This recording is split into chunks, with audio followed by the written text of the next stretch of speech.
Polling stations حساس قرار دے دیے ہیں۔ لاہور سے 44 حلقوں کے کل 4403 پولنگ سٹیشنز قائم کیے جائیں گے۔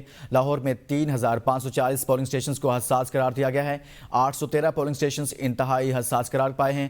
حساس پولنگ سٹیشنز کے باہر پولیس کی اضافی نفری کے ساتھ آرمی کے جوان بھی تعینات کیے جائیں گے۔ جی بالکل، الیکشن کمیشن نے عام انتخابات 2024 کے لیے لاہور کے 90% پولنگ اسٹیشن حساس قرار دے دیے ہیں۔ ذرائع کے مطابق لاہور سے 44 حلقوں کے لیے 4403 پولنگ اسٹیشن قائم کیے جائیں گے۔ لاہور میں 3540 پولنگ اسٹیشن کو حساس قرار دیا گیا ہے۔ لاہور میں 813 پولنگ اسٹیشن انتہائی حساس قرار دیے گئے ہیں۔ لاہور میں صرف 50 پولنگ اسٹیشن نارمل قرار دیے گئے ہیں۔ حساس پولنگ اسٹیشن کے باہر پولیس کی اضافی نفری کے ساتھ آرمی کے جوان بھی تعینات کیے جائیں گے۔ تمام پولنگ اسٹیشن پر CCTV کیمرے نصب کیے جائیں گے۔ لاہور میں 14 قومی اسمبلی اور 30 صوبائی اسمبلی کے حلقوں پر پولنگ ہوگی اور تمام کے تمام کو سیکیورٹی انتہائی الرٹ کرنے کے لیے وہ سیکیورٹی ذرائع الیکشن کمیشن کے ساتھ رابطہ کر رہے ہیں اور تمام تر معاملات کو الیکشن کو یقینی وہ بنانے کے لیے CCTV فوٹیج نصب کیے جائیں گے تمام پولنگ اسٹیشن